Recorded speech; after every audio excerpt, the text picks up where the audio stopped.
কি সমস্যাটা বলবেন? দেখতে পাচ্ছে না, কি করা যাবে? মা এখানে প্রায় 1 কিলোমিটার শুধু মানুষ দেখে আসলাম, 1 কিলোমিটার শুধু মানুষ, পা ফেলার জায়গা নেই।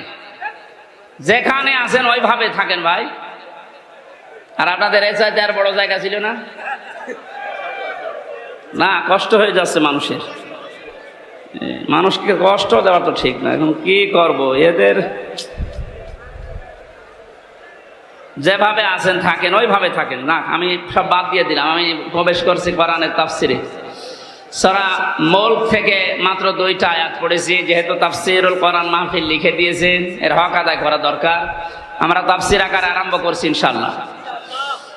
জবান খুলে কোরআনের এই সোনালী আয়াত এবার পড়েন। আউযু বিল্লাহি মিনাশ শাইতানির রাজিম। বিসমিল্লাহির রহমানির রহিম। তাবারাকাল্লাযী বিয়াদিহিল মুলকু ওয়া হুয়া আলা কুল্লি শাইইন কাদির। সূরা মুলক কোন সূরা? মুলক শব্দের শাব্দিক অর্থ রাজত্ব। মুলক মানে কি? আল্লাহ রাব্বুল আলামিন সূরা মুলক নাযিল করে 30টা আয়াত দিয়েছেন, 3টা রুকু দিয়েছেন। এর প্রথম 2টা আয়াতে আল্লাহ নিজের পরিচয় তুলে ধরছেন, নিজের বড়ত্ব, মহত্ব, আমিত্ব। কারণ আল্লাহ পাক নিজের বড়ত্ব তুলে ধরতে পারে, তাছাড়া দুনিয়ার কোন সৃষ্টি তার নিজের বড়ত্বের পরিচয় তুলে ধরতে পারে না। এই গুণটা শুধুমাত্র আল্লাহর। কারণ অহংকার করা, বড়ত্ব করা, এটা আল্লাহর চাদর, ইজার। কেউ যদি অহংকার করে, বড়ত্ব দেখায়, সে যেন আল্লাহর চাদর নিয়ে টানাটানি করে। হাদিসে কুদসি, পৃথিবীর কোন সৃষ্টি যদি আল্লাহর চাদর নিয়ে টান দেয়, আল্লাহ তাকে জমিনে আছাড় দিয়ে অপমান করে। এর বাস্তব প্রমাণ এই 5 তারিখের আগে জালেমরা ধরাকে সারা জ্ঞান করে এমন কোন বিষয় নেই, বিভাগ নেই যেখানে ওরা অহংকার আর তাকাব্বুরি, বড়ত্ব দেখায়নি। আল্লাহ পাক ধরেছেন এমন কায়দায়, ওয়ালাহুম আযাবুম মুহিন। আল্লাহ বলেন, জালেমদেরকে যখন আমি ধরি, এই মানুষগুলোকে অপমানজনক শাস্তির একেবারে নিম্নে পৌঁছিয়ে দেই। কত বড় অপমান আল্লাহ করেছে এই কালামানিককে। ওর বিসি পর্যন্ত উড়ে গেছে। আর কি দেখাবে আল্লাহ? যেদিন ওর বিসি উড়ে যায়, সেই দিন আমি শুকরিয়া আদায় করেছি, মাবুদ, এই লোকটা বিচার ব্যবস্থায় থাকতে যত অবিচার করেছে, ও তো মানুষ ছিল না, একটা টাটকা জানোয়ার ছিল। ওর কারণে যত মানুষ বিনা কারণে দুনিয়া থেকে বিদায় নিয়েছে, মরণের আগে ওই রকম কঠিন শাস্তি ওরে তুমি দিও। একটা দিন যাচ্ছে, ওর শাস্তির মাত্রা বাড়ছে। এখন হাসপাতালের বেডে দেখেন পড়ে আছে।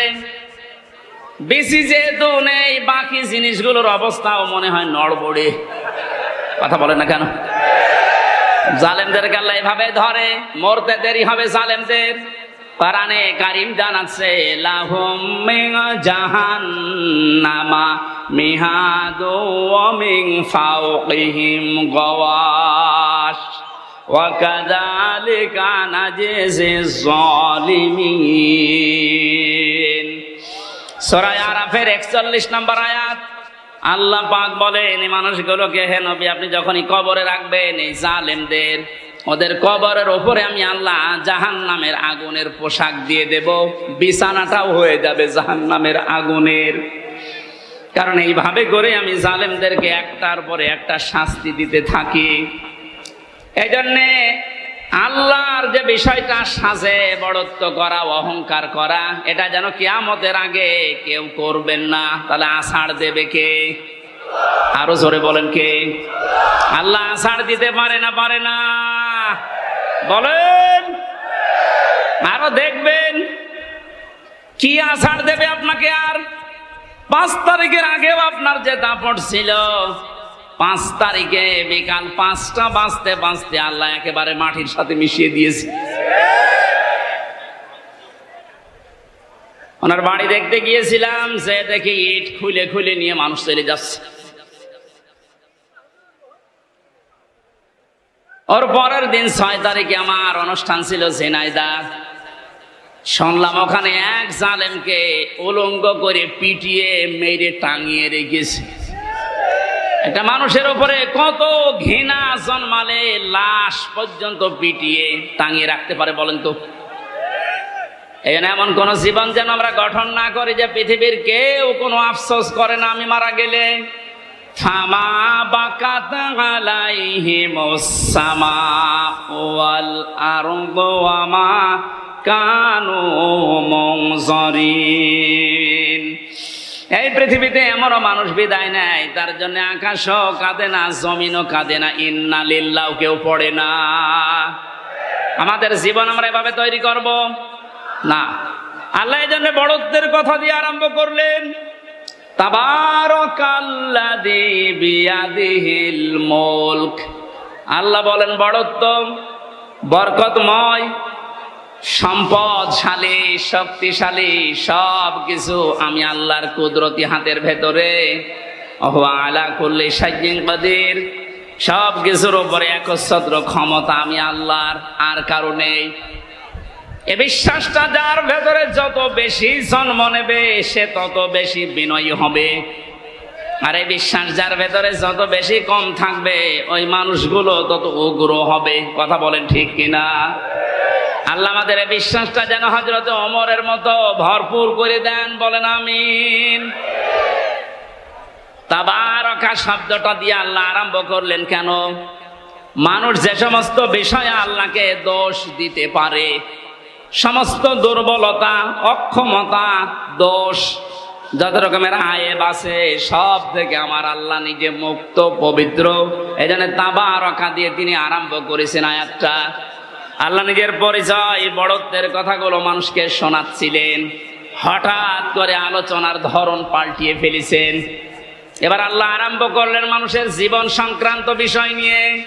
আল্লাযী খালাকাল মাউতা ওয়াল হায়াতা লিয়াবলুয়াকুম আইয়ুকুম আহসানু আমালা ওয়া হুয়াল আজিজুল গফুর। রব্বুল আলামিন বলেন তিনি সে আল্লাহ এতক্ষণ যার বড়ত্বের, মহত্বের, বিশালত্বের কথা শুনছিলে, যেটা বলে কোনোদিন কিয়ামতের আগে আর শেষ করা যাবে না। এত বড় আল্লাহ, সব দিকে তার ক্ষমতা আছে, চলছে, চলবে ইলা ইয়াউমিল কিয়ামা, কিয়ামত পর্যন্ত। এবার আল্লাহ আস্তে করে আলোচনার ধরন পাল্টিয়ে তিনি বললেন তিনি সে আল্লাহ যিনি তোমাদের মউত আর হায়াত বানিয়েছেন, যেন তিনি পরীক্ষা করতে পারেন তোমাদেরকে, তোমাদের ভেতরে কে সবচাইতে বেশি ভালো কাজ করে তার কাছে যেতে পারে। ওয়াল আজিজুল গফুর, তিনি হচ্ছেন আজিজ এবং গফুর। এই ছিল বাংলা অর্থ। এবার আসেন আমরা ব্যাখ্যার দিকে যাচ্ছি। আল্লাহ বানিয়েছেন সর্বপ্রথম মানুষের মউত, তারপরে হায়াত। আল্লাহ হায়াত না বলে আগে মউতের কথা কেন দিলেন?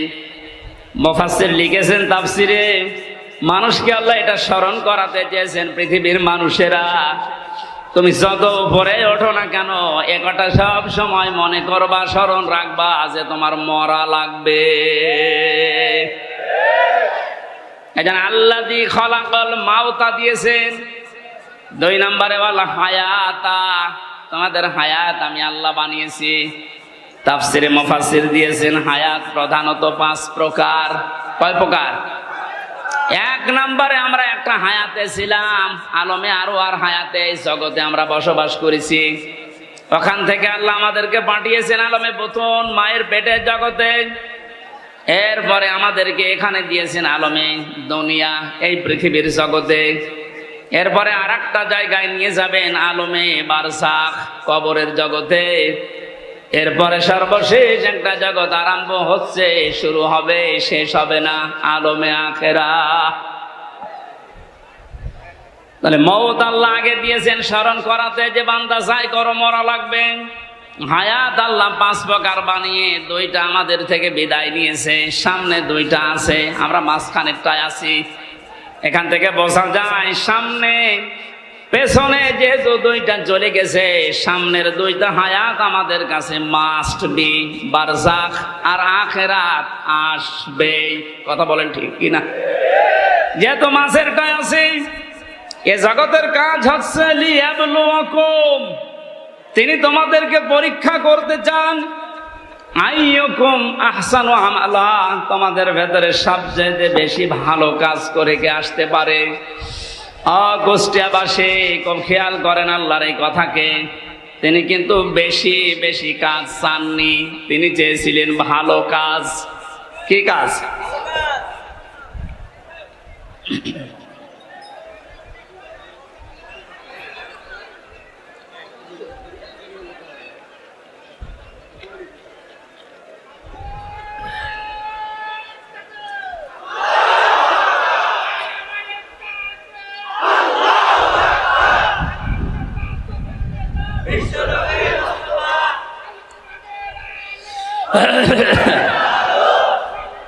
আলহামদুলিল্লাহ ভাই, না না ঠিক আছে। কুষ্টিয়াবাসী একটু খেয়াল করেন তো, তাফসির মাহফিলে তাফসির শোনার জন্য মন দিয়ে যারা বসে আছেন, 2টা জগৎ চলে গেছে অলরেডি, আর একটা জগৎ 2টার সামনে আছে। মাঝখানেরটায় আল্লাহ যেটা দিলেন আহসানু আমালা, আল্লাহ বেশি কাজ চান না, তাহলে আকসারু আমালা দিতেন। আল্লাহ দিয়েছেন আহসানু, ইসমে তাফজিল, আমি সবচেয়ে ভালো কাজটা চাই, বেশি কাজ চাই না। বাস্তবে আয়াতের পুরা উল্টা। এই 15.5 বছরে আপনি দেখেছেন বহু কাজের হাতে দিয়েছে, কিন্তু কাজগুলো ভালো হয়নি। কুষ্টিয়ার মেডিকেল কলেজের দিকে তাকান, হওয়ার আগেই ভেঙে পড়ে গেছে। এটা বানিয়ে বললাম? আমি জেলখানায় থাকতে যুগান্তর পত্রিকায় যেই দিন দেখেছি যে বানানোর আগে, উদ্বোধনের আগে পড়ে ভেঙে গেছে। আপনার অত বড় কাজের আঞ্জাম দেওয়া কি দরকার? কাজটা ভালো করে করেন। আল্লাহ বেশি কাজ চান না, আল্লাহ কি চান? আরো জোরে বলেন। কাজটা ভালো হওয়ার জন্য 2টা শর্ত। 1 নম্বরে দেখা লাগবে ওর ভেতর আল্লাহর বিধান আছে কিনা। 2 নম্বরে দেখতে হবে বিশ্ব নবীর জীবনে এরকম কাজ ছিল কিনা। এখন যদি বলেন নবীজির জীবনে হাসপাতাল বানানো ছিল, হ্যাঁ ছিল। বিশ্ব নবী মুহাম্মদুর রাসূলুল্লাহ মানবতার সেবায় যে কাজগুলো করেছিলেন ওই জামানায়,